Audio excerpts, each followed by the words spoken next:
हवा महल में आज हमारी श्रृंखला सुनो कहानी।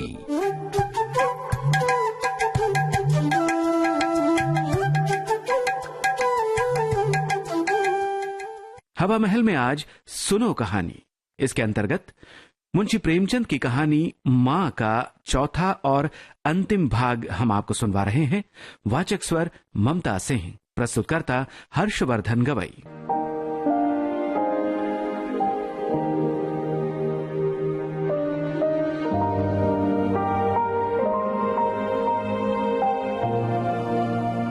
पिछली कड़ियों में आपने सुना, करुणा के पति कारावास की तकलीफ देह सजा काटकर घर लौट रहे हैं। करुणा ने घर को साफ सुथरा कर गोबर से लीप पोत कर सजाया। करुणा खुशी से विह्वल हो जाती है, लेकिन पति आदित्य के चेहरे से खुशी कहीं विलुप्त हो चुकी है। उन्हें एक बड़ी बीमारी ने अपने गिरफ्त में ले लिया है। करुणा ये बात जानते ही वैद्य के पास उन्हें ले जाना चाहती है, लेकिन आदित्य उसे अपने समीप बैठे रहने को कहते हैं। वे करुणा से बहुत सारी बातें कहना सुनना चाहते हैं, करुणा से बहुत कुछ पूछना चाहते हैं। इसके बाद करुणा के पति आदित्य इस फानी दुनिया को अलविदा कह देते हैं। करुणा और आदित्य का पुत्र प्रकाश अब बड़ा हो रहा है। करुणा चाहती है प्रकाश अपने पिता की अधूरी इच्छाएं पूरी करे, लेकिन प्रकाश का लक्ष्य कुछ और ही था। उसके सपनों को पंख मिल गया जब उसके नाम रजिस्ट्री आई और उसमें सूचना थी कि वो सरकारी वजीफे से इंग्लैंड जाकर पढ़ाई कर सकेगा। प्रकाश के लिए आई खुशियों की रजिस्ट्री करुणा के लिए करुण संदेश थी, क्योंकि वो नहीं चाहती थी उसका पुत्र विदेशी मुलाजिम बने। माँ पुत्र में तर्क वितर्क होता है। अंत में प्रकाश खींच कर कहता है, तो क्या आप यही चाहती हैं कि मैं जिंदगी भर ठोकरें खाता फिरूं? करुणा का कहना था, अगर ठोकर खाकर आत्मा स्वाधीन रह सकती है तो ठोकर खाना अच्छा है। इस पर प्रकाश बिना कोई उत्तर दिए रूठकर उठकर चला जाता है। इस कसैली बातचीत के बाद प्रकाश न ढंग से खाना खाता है, न ही किसी से बात करता है। अपनी ही खो में संतप्त बैठा रहता है।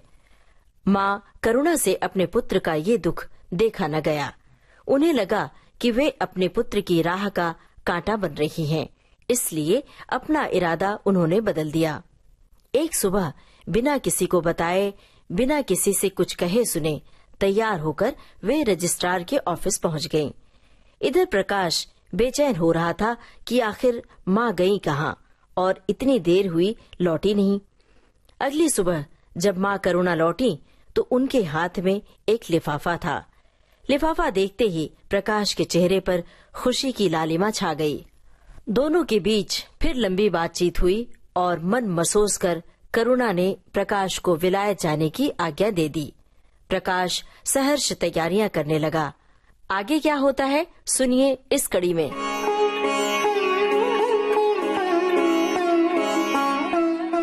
प्रकाश के मित्रों ने आज उसे विदाई का भोज दिया था। वहां से वो संध्या समय कई मित्रों के साथ मोटर पर लौटा। सफर का सामान मोटर पर रख दिया गया। तब वो अंदर जाकर माँ से बोला, अम्मा जाता हूँ, मुंबई पहुंचकर पत्र लिखूंगा। तुम्हें मेरी कसम, रोना मत, हाँ, और मेरे खतों का जवाब जरूर देना। जैसे किसी लाश को बाहर निकालते समय संबंधियों का धैर्य छूट जाता है, रुके हुए आंसू निकल पड़ते हैं और शोक की तरंगे उठने लगती हैं, वही दशा करुणा की हुई। कलेजे में एक हाहाकार हुआ जिसने उसकी दुर्बल आत्मा के एक एक अणु को कपा दिया। मालूम हुआ पांव पानी में फिसल गया है और लहरों में बही जा रही हूँ। उसके मुख से शोक या आशीर्वाद का एक भी शब्द न निकला। प्रकाश ने उसके चरण छुए, अश्रुजल से माता के चरणों को पखारा, फिर बाहर चला गया। करुणा पाषाण मूर्ति की तरह खड़ी रही।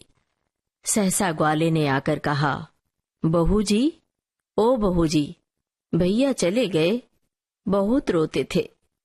तब करुणा की समाधि टूटी। देखा सामने कोई नहीं है। घर में मृत्यु का सा सन्नाटा छाया हुआ है और मानो हृदय की गति बंद हो गई है। सहसा करुणा की दृष्टि ऊपर उठ गई। उसने देखा कि आदित्य अपनी गोद में प्रकाश की निर्जीव देह लिए खड़े रो रहे हैं। करुणा पछाड़ खाकर गिर पड़ी।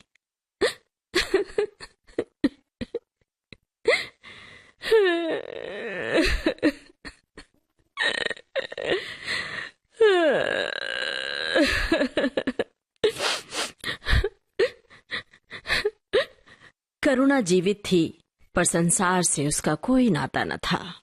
उसका छोटा सा संसार, जिसे उसने अपनी कल्पनाओं के हृदय में रचा था, स्वप्न की भांति अनंत में विलीन हो गया था।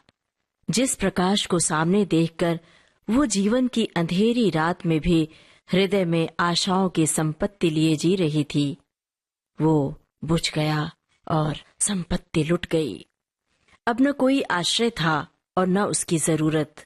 जिन गौओं को वो दोनों वक्त अपने हाथ से दाना चारा देती थी और सहलाती थी, अब खूंटे पर बंधी निराश नेत्रों से द्वार की ओर ताकती रहती थीं।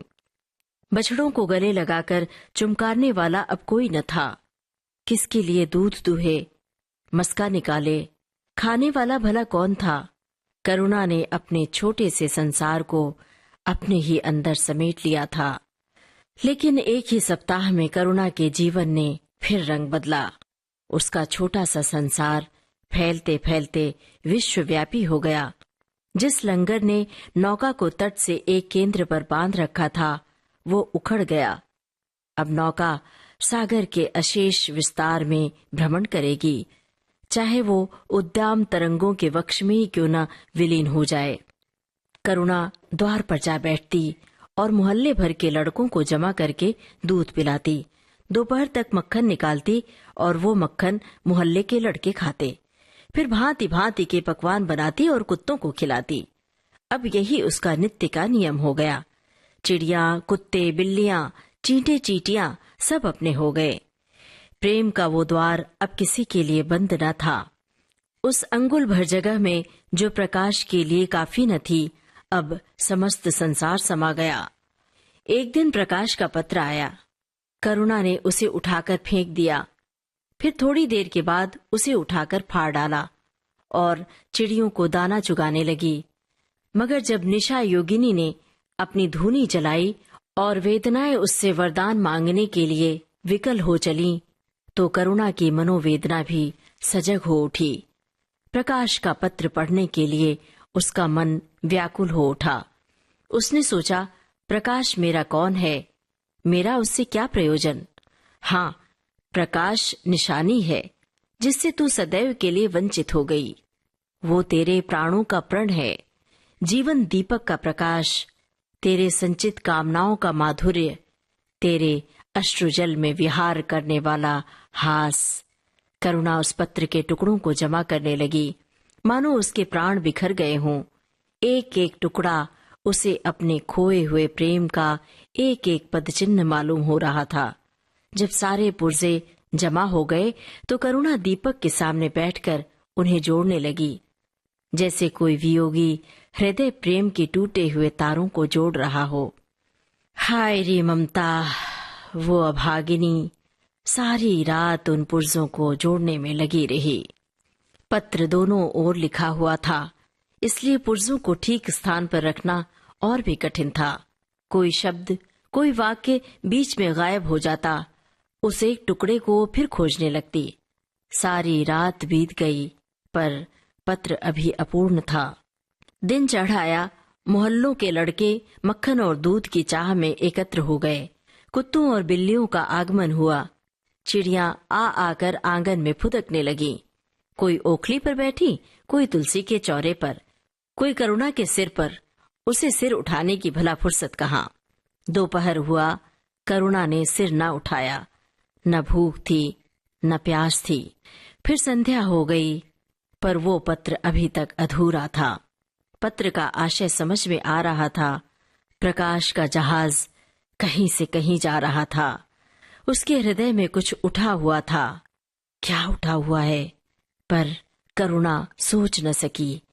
प्यास से तड़पते हुए आदमी की प्यास क्या ओस से बुझ सकती है? करुणा पुत्र की लेखनी से निकले हुए एक एक शब्द को पढ़कर और उसे अपने हृदय पर अंकित कर लेना चाहती थी। इसी भांति 3 दिन गुजर गए। संध्या हो गई थी। 3 दिन की जगी आंखें जरा झपक गईं। करुणा ने देखा एक लंबा चौड़ा कमरा है। उसमें मेजें हैं और कुर्सियां लगी हुई हैं। बीच में एक ऊंचे मंच पर कोई आदमी बैठा हुआ है। करुणा ने ध्यान से देखा, वो प्रकाश था। एक क्षण में एक कैदी उसके सामने लाया गया। उसके हाथ पांव में जंजीर थी, कमर झुकी हुई। ये आदित्य थे। करुणा की आंखें खुल गईं, आंसू बहने लगे। पत्र के टुकड़ों को फिर समेट लिया और जलाकर राख कर डाला। राख की एक चुटकी के सिवा वहां कुछ न रहा। यही उस ममता की चिता थी जो उसके हृदय को विदीर्ण किए डाल रही थी। इसी एक चुटकी राख में उसका गुड़ियों वाला बचपन, उसका संतप्त यौवन और उसका तृष्णामय वैधव्य सब कुछ समा गया। प्रातःकाल लोगों ने देखा तो पक्षी पिंजरे से उड़ चुका था। आदित्य का चित्र अब भी उसके शून्य हृदय से चिपका हुआ था। वो भग्न हृदय पति की स्नेह स्मृति में विश्राम कर रहा था और प्रकाश का जहाज यूरोप चला जा रहा था।